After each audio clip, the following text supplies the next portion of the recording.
अस्सलाम वालेकुम स्टूडेंट्स। आज हम 9th क्लास की मैथ के बारे में डिस्कस करने लगे हैं।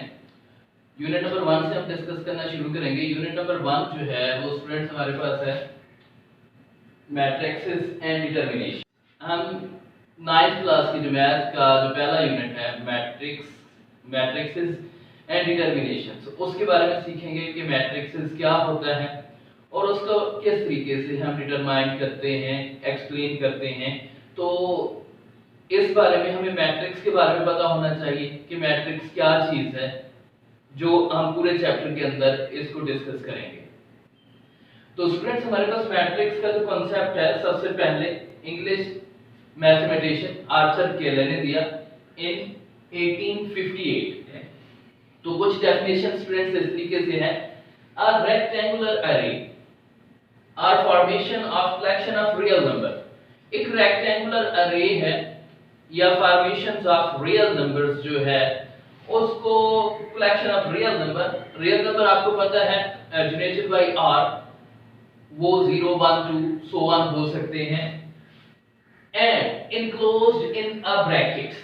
अब जो ये रेक्टेंगुलर अरे है या रियल नंबर्स हैं, these are enclosed in a square brackets, only in square brackets, not in parentheses or not in curly brackets, is said to form a matrix. इसको हम मैट्रिक्स कहते हैं। Name of matrix is generated by capital letters A B C। हम किसी भी matrix के name को, जैसे हम 8th क्लास के अंदर हम सेट के बारे में हमने डिस्कस किया था, इसी तरह 9th क्लास के अंदर हम मैट्रिक्सेस के बारे में डिस्कस कर रहे हैं। जैसे 9th क्लास के अंदर सेट के नेम को हम रिप्रेजेंट करते थे, जनरेट करते थे बाय अ कैपिटल लेटर। हम यहाँ पर मैट्रिक्स के नेम को भी कैपिटल लेटर से रिप्रेजेंट करेंगे। A B C कोई भी हो सकता है, वो इसका नेम होगा। यहाँ पर हम कह सकते हैं name of matrix is generated by capital letters A B C Z तक। हम ये कह सकते हैं Z तक हम इसको रिप्रेजेंट कर सकते हैं। ठीक है, ये तो स्टूडेंट्स हमारे पास इस मैट्रिक्सेस के बारे में एक शॉर्ट सा इंट्रोडक्शन था कि मैट्रिक्स क्या होता है। कि मैट्रिक्स को एक रियल नंबर्स होते हैं और रियल नंबर्स को हम ब्रैकेट्स के अंदर क्लोज करते हैं, और ब्रैकेट्स क्या होनी चाहिए? Only square brackets, not in parentheses and not in curly brackets. And we denoted the name of the matrices in capital letters A, B, C and so on. Student, further we can discuss about the kind of matrices, horizontal way and vertical way. We write these kinds of matrices in two way, horizontal way and vertical way. तो students शुरू करते हैं कि kinds of matrices के बारे में। The first kind of matrices is singleton matrix A equal to 1 or 0 or A। Students हम जो डिस्कस कर रहे थे काइंड ऑफ मैट्रिसेस के बारे में, उसमें पहली काइंड ये है कि किसी भी मैट्रिक्स के अंदर सिर्फ एक एलिमेंट्स हो सकता है। वो 1 हो सकता है, 0 हो सकता है या स्मॉल लेटर्स हो सकता है। जैसे सेट्स के अंदर हम कैपिटल लेटर्स यूज नहीं कर सकते उसके एलिमेंट्स के तौर पर, यहाँ पर हम मैट्रिक्स के अंदर भी कैपिटल लेटर यूज नहीं कर सकते, हम सिर्फ स्मॉल लेटर्स ही यूज करेंगे, अल्फाबेटिक स्मॉल। अच्छा, ये हॉरिजॉन्टल वे है। इसी को हम वर्टिकल वे में लिखें तो हमारे पास इसी तरीके से होगा कि A equal to 1 0 A। There is no difference in horizontal way and vertical way। अगर हम सिंगलेटन मैट्रिक्स की बात करें तो सिंगलेटन मैट्रिक्स के अंदर कोई डिफरेंस नहीं है, अगर हम उसको हॉरिजॉन्टल वे में लिखें या वर्टिकल वे में लिखें। ये हमारे पास एक ऐसा मैट्रिक्स है जिसको दोनों वे में लिखें तो सेम रिजल्ट हमारे पास आता है। और दूसरे नंबर पर हम क्या कहते हैं कि ऐसा मैट्रिक्स जिसमें दो एलिमेंट्स हो, सच एज 1 2 B, हम कह सकते हैं A और B। एंड सेट में तो हम कॉमास इस्तेमाल करते थे, लेकिन यहाँ पर हम कॉमास का इस्तेमाल नहीं करेंगे। ये फर्स्ट एलिमेंट है, ये सेकंड एलिमेंट है, ये फर्स्ट एलिमेंट है, सेकंड एलिमेंट है, और ये कौन सा वे है? हॉरिजॉन्टल वे। अब अगर हम इनको देखेंगे जिसमें दो एलिमेंट्स होते हैं, उनको हम हॉरिजॉन्टल वे में इस तरीके से लिख सकते हैं और इनको हम वर्टिकल वे में इस तरीके से लिख सकते हैं। 1 2 एंड ये A हमारे पास एंड B जो होगा उसको हम देखते हैं और B इक्वल टू हो गया स्टूडेंट्स A और B। ये स्टूडेंट्स हमारे पास there are difference in vertical horizontal way and vertical way कि अगर हम देखें कि हॉरिजॉन्टल वे के अंदर ये इस तरीके से लिखा जा रहा है, वर्टिकल वे के अंदर ये इस तरीके से लिखा जा सकता है। मतलब अगर किसी मैट्रिक्स के अंदर दो एलिमेंट्स हो तो उसको आप दो वे में लिख सकते हैं, हॉरिजॉन्टल वे में भी लिख सकते हैं और वर्टिकल वे में भी लिख सकते हैं। अब स्टूडेंट्स नेक्स्ट हम क्या करते हैं, अगर हम इस तरीके से लिखें जैसे a इक्वल टू हमारे पास लिखा होगा 1 2 एंड 3, या हम इसको लिखते हैं b equal to students a b and c। ये हमारे पास स्टूडेंट्स हॉरिजॉन्टल वे है कि अगर हम इसको हॉरिजॉन्टल वे में लिखें तो हमारे पास ये वे होता है ऐसा मैट्रिक्स जिसके अंदर तीन एलिमेंट्स हो। The matrix which has only three elements, we can write it in two ways. The first way is horizontal way and the other one is vertical way.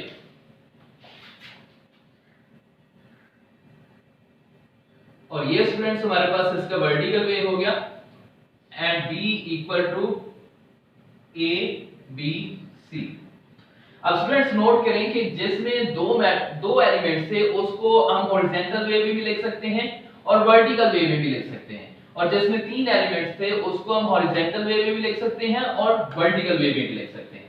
और अब अगर स्टूडेंट्स आगे हम चलें इसके फोर एलिमेंट्स की जानिब, तो a इक्वल टू स्टूडेंट्स हम लिखते हैं 1 2 3 एंड 4, और अगर हम b की बात करें students b equal to a b c and d। और यही चीज हमारे पास स्टूडेंट सेम आएगी इसके अंदर वर्टिकल वे के अंदर कि a और b ये हमारे पास इसका हॉरिजॉन्टल वे है, और इसी को अगर हम वर्टिकल वे में लिखें तो सेम रिजल्ट हमारे पास आएगा इसका वर्टिकल वे में।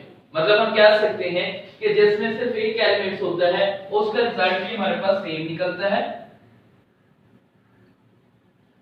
और जिसमें हमारे पास फोर एलिमेंट्स हैं उसका रिजल्ट भी हमारे पास सेम निकलता है। मतलब हम उसको हॉरिजॉन्टल वे में लिखें या वर्टिकल वे में लिखें। तो नेक्स्ट हम करते हैं कुछ इस तरीके से a इक्वल टू 1 2 3 4 5 6 एलिमेंट्स के बारे में हमने लिखा, और b इक्वल टू स्टूडेंट्स मैं इसको इस तरीके से लिख सकता हूं a b c d e और f। ये हमारे पास इसका स्टूडेंट्स क्या हो गया हॉरिजॉन्टल वे, और इसका अब हम वर्टिकल वे लिखते हैं स्टूडेंट्स। वर्टिकल वे हमारे पास कुछ इस तरीके से आएगा a इक्वल टू 1 2 3 4 5 6, और उसके बाद हमारे पास हम क्या लिखते हैं b जो है इसको हम लिख सकते हैं a b c और d e f।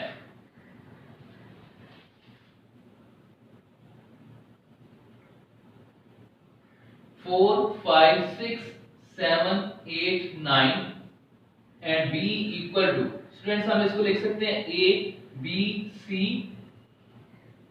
d e f g h i, और यही रिजल्ट स्टूडेंट्स हमारे पास क्या आएगा सेम आएगा। यही रिजल्ट हमारे पास सेम रिजल्ट हमारे पास आ गया इसका नाइन्थ वाले में। हम ये कह सकते हैं स्टूडेंट्स अगर आप इस चीज को गौर से देखें कि हमारे पास जिसमें सिंगल एलिमेंट था उसका horizontal way and vertical way same है, हम उसको जैसे रिप्रेजेंट करते हैं वो सेम ही हमारे पास उसकी रिप्रेजेंटेशन होगी। और अगर हम दूसरे फोर्थ वाले एलिमेंट्स में देखें कि ऐसा मैट्रिक्स जो फोर एलिमेंट्स रखता है, मैट्रिक्स व्हिच है फोर एलिमेंट्स, इसके भी दो एक ही वे है, क्या अगर उसको हॉरिजॉन्टल वे में लिखें या वर्टिकल वे में लिखें उसमें कोई डिफरेंस नहीं आता। इनका result horizontal way and vertical way में, horizontal way and vertical way में सेम रिजल्ट आता है कि रिजल्ट अगर सेम रहे तो उसको हम स्क्वायर मैट्रिक्स कहते हैं। ये हमारे पास ऐसे मैट्रिक्स जिनका रिजल्ट सेम रहे कि हॉरिजॉन्टल वे में भी और वर्टिकल वे में भी सेम रहे, वो हमारे पास स्क्वायर मैट्रिक्स कहलाते हैं। और ऐसे मैट्रिक्स जिनका रिजल्ट डिफरेंट रहे, डिफरेंट रिजल्ट रहे कि अगर हम उनको हॉरिजॉन्टल वे में और वर्टिकल वे में उनका रिजल्ट डिफरेंट रहे, उनको हम रेक्टेंगुलर मैट्रिक्स कहते हैं।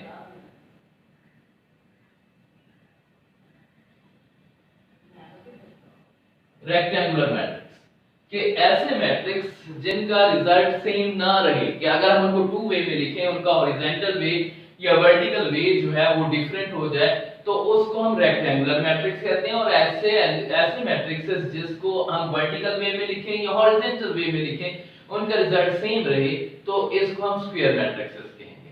अब क्यों स्क्वायर मैट्रिक्स, इन दोनों के दरमियान डिफरेंस है, कैसे डिफरेंस है, उस बारे में हम डिस्कस करते हैं स्टूडेंट्स। अब हम इंपॉर्टेंट जो कॉन्सेप्ट है रोज एंड कॉलम्स के बारे में, उनके बारे में डिस्कस करेंगे।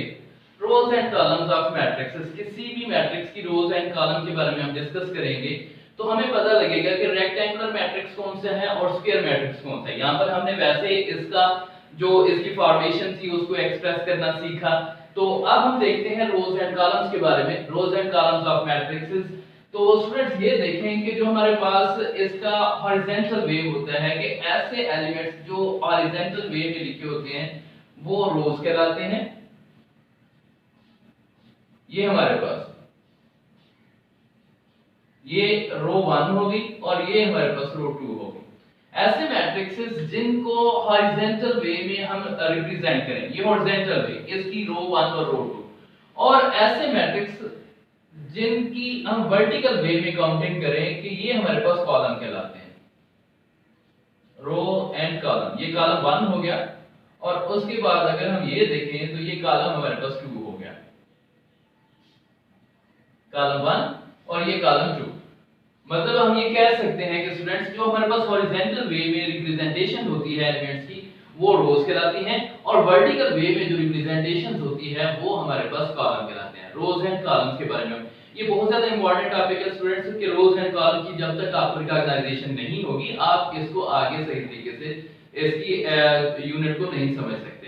तो रोज एंड कॉलम्स के बारे में स्टूडेंट्स आपको पता होना चाहिए कि हमारे पास जो हॉरिजॉन्टल फॉर्मेशंस है मैट्रिक्स की, वो रो कहलाती है, और वर्टिकल फॉर्मेशन जो है वो हमारे पास इस तरीके से कॉलम कहलाती है। अब किसी भी मैट्रिक्स के अंदर, अब अगर हम इसको कंबाइनली डिस्कस करना चाहें, रोज और मैट्रिक्स को हम कंबाइनली डिस्कस करना चाहें कि एक मैट्रिक्स के अंदर कितनी रोज और कितने कॉलम्स हैं, उसके बारे में हम देखते हैं। कि अगर मैं लिखूं a इक्वल टू, मेरे पास लिखा हुआ है स्टूडेंट्स 1 2 3 4 5 6 7 8 9। अब स्टूडेंट्स ये हमारे पास ये पहली ये रो 1 हो गई, और उसके बाद ये रो 2 एंड ये रो हमारे पास हो गया 3। अब कॉलम की बात करें तो स्टूडेंट्स C1 और उसके बाद हमारे पास हो गया C2 एंड C3। तो स्टूडेंट्स ऐसे मैट्रिक्स, इसको हम इस तरीके से लिखते हैं कि M इक्वल टू होता है students number of rows and N equal to होता है नंबर ऑफ कॉलम।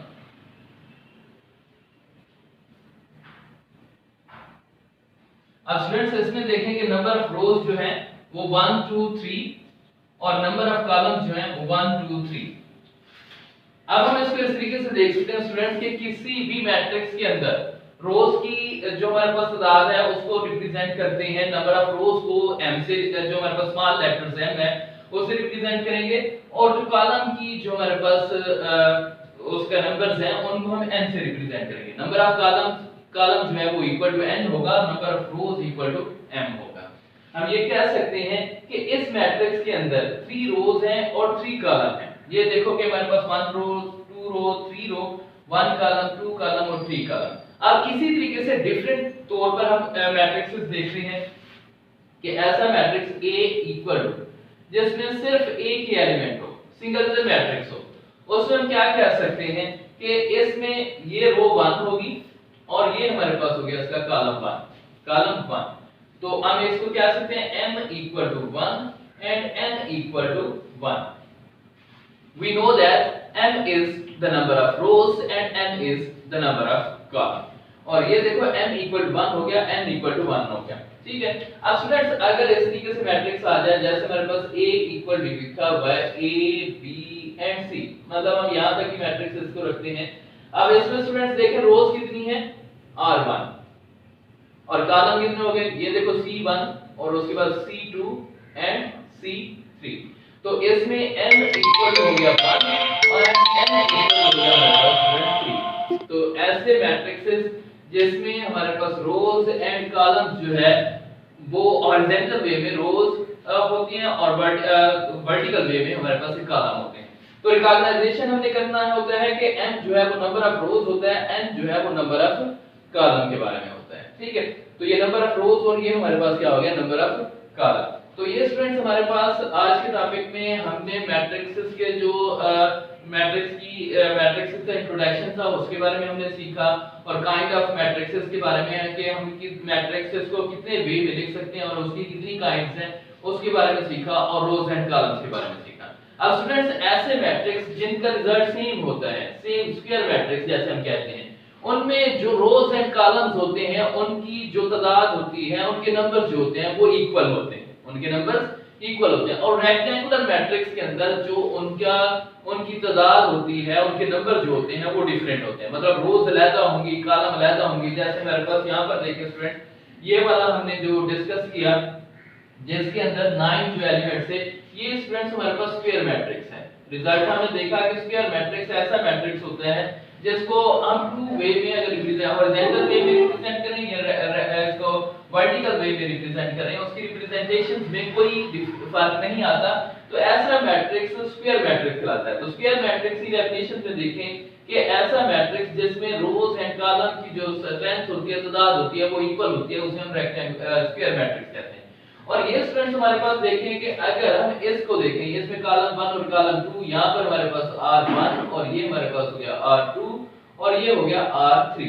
अब इसमें स्टूडेंट्स m जो है वो इक्वल टू 3 और n इक्वल टू 2। अब यहाँ पर देखिए स्टूडेंट्स हमारे पास रोज एंड कॉलम्स जो है वो डिफरेंट है, तो ऐसे मैट्रिक्स को हम रेक्टेंगुलर मैट्रिक्स कहते हैं, रेक्टेंगुलर मैट्रिक्स। तो स्टूडेंट्स ये हमारे पास हो गया कि वो मैट्रिक्स जिसमें कॉलम्स और रोज की तादाद जो है वो डिफरेंट होती है उसको हम रेक्टेंगुलर मैट्रिक्स कहते हैं। वो मैट्रिक्स जिसमें रोज एंड कॉलम्स जो है वो इक्वल होते हैं उनको हम स्क्वायर मैट्रिक्स कहते हैं। और जो हमने 9th क्लास के अंदर स्टूडेंट मैट्रिक्स की काइंड्स के बारे में डिस्कस करनी है, उसमें सिंगलटन मैट्रिक्स जो है वो स्क्वायर मैट्रिक्स है, और उसके बाद जो एलिमेंट्स जो मैट्रिक्स जो है ना 4 एलिमेंट्स रखता है वो भी स्क्वायर मैट्रिक्स है, और उसके बाद हमारे पास 9 एलिमेंट्स रखता है वो भी स्क्वायर मैट्रिक्स है। इसके अलावा जिसमें 2 एलिमेंट्स हैं, 3 एलिमेंट्स हैं और 6 एलिमेंट्स हैं, वो हमारे पास क्या है, रेक्टेंगुलर मैट्रिक्स। अब स्टूडेंट्स आपको डिफरेंस का पता लग गया होगा कि ऐसे मैट्रिक्स जिसमें रोज एंड कॉलम्स जो हैं वो इक्वल हो तो वो हमारे पास स्क्वायर मैट्रिक्स कहेंगे, और जिनमें रोज एंड कॉलम्स जो है वो डिफरेंट होंगे वो हमारे पास रेक्टेंगुलर मैट्रिक्स कहेंगे। तो स्टूडेंट्स आज के टॉपिक में हमने इसके इंट्रोडक्शन, एक ब्रीफ इंट्रोडक्शन दिया मैट्रिक्सेस एंड डिटरमिनेशंस के बारे में। हमने रोज के बारे में सीखा, हमने कॉलम्स के बारे में सीखा, हमने मैट्रिक्सेस के बारे में सीखा, मैट्रिक्सेस को किस तरह डिनोट किया जाता है, और उसको पेरेंथेसिस के अंदर उसको ब्रैकेट्स के अंदर हम किस तरीके उसकी रिप्रेजेंटेशंस करते हैं, तो इनके बारे में हमने सीखा। तो इस इंट्रोडक्शन के बारे में अगर आपको किसी किस्म की कोई प्रॉब्लम है, तो आप कोई क्वेरीज है तो आप बस मुझे टच कर सकते हैं, मैं इंशाल्लाह आपको सेटिस्फाइड करूंगा। जिंदगी बाकी रही तो इंशाल्लाह नेक्स्ट लेक्चर्स के अंदर हम एक्सरसाइज नंबर 1.1 के बारे में डिस्कस करेंगे,